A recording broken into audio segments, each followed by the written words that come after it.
Mesdames, Mesdemoiselles et Messieurs, c'est incroyable ce que ce monsieur vit et ce que ce monsieur dit. C'est un Ukrainien dans le sang, c'est-à-dire dans l'âme.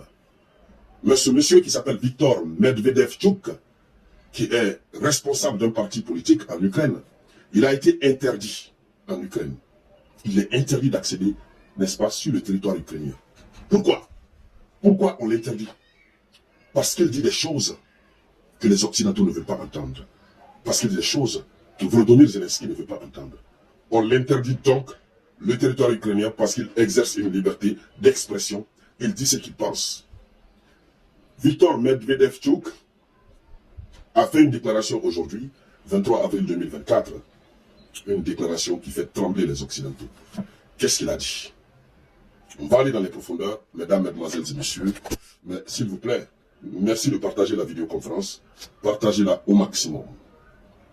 Alors, le résumé de ce qu'il dit, il dit que la Russie porte une proposition de monde multipolaire qui déplaît aux Occidentaux. La Russie porte une proposition de monde multipolaire qui déplaît aux Occidentaux, lesquels essayent donc de mettre Moscou sur la touche. Plus concrètement, il dit ceci.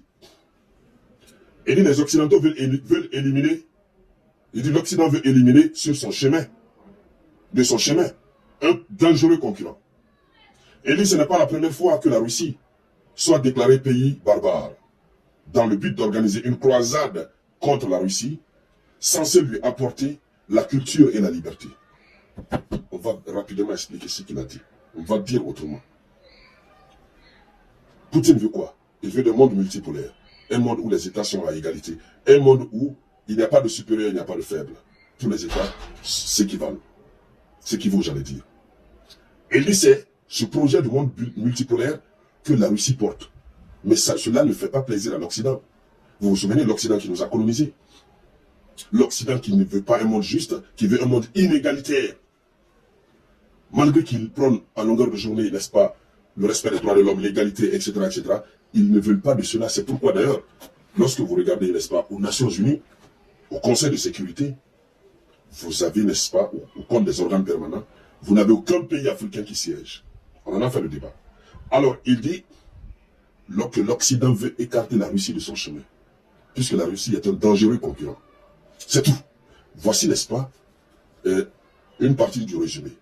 Il continue en disant que ce n'est pas la toute première fois que l'Occident tente de mettre en place une croisade pour que, entre eux, toutes les puissances qui se mettent ensemble pour se lever contre la Russie, afin de détruire la Russie, et apporter à la Russie la bonne culture et la liberté. Selon eux, c'est leur culture qui est la bonne, et ce sont leurs pratiques qui se trouvent être la liberté.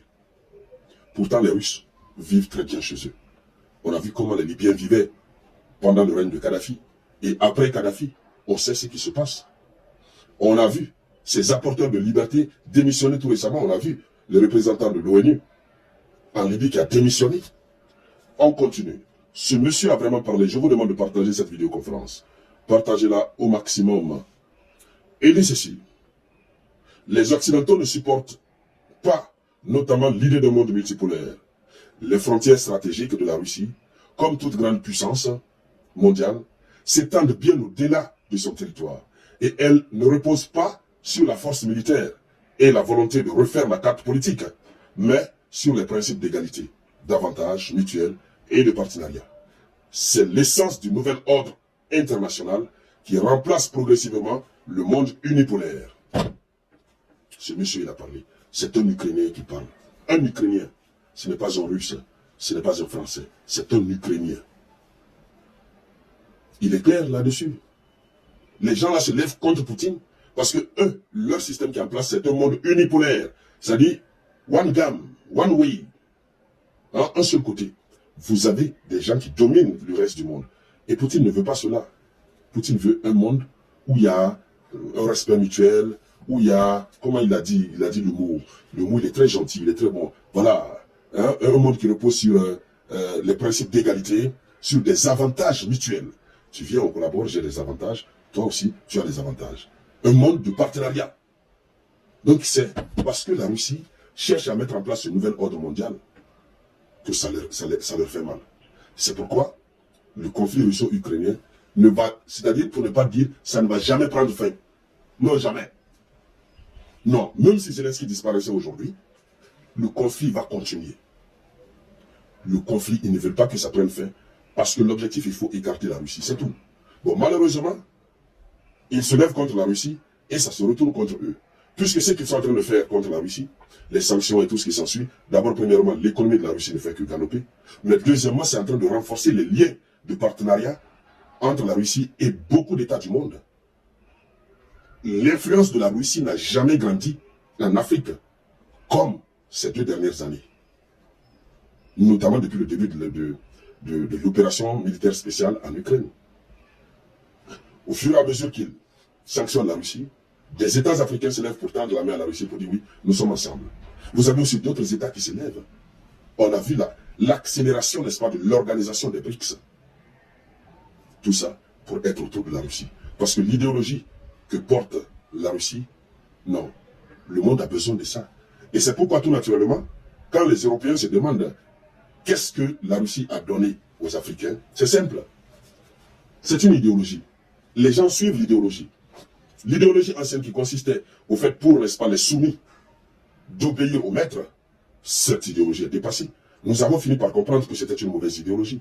Aujourd'hui, l'idéologie proposée par Poutine, échange d'avantages mutuels, partenariat qui repose sur le respect. Et dans la pratique, Poutine respecte cela. Comment est-ce que les Africains et les autres pays ne vont pas aimer la Russie? Parce que son idéologie est une bonne idéologie. Alors, mesdames, mesdemoiselles et messieurs, voici ce que, n'est-ce pas, ce responsable politique a déclaré aujourd'hui. Mais bien avant ça, il faut mentionner qu'il a toujours fait des déclarations similaires. Mais les gens, ils refusent de comprendre.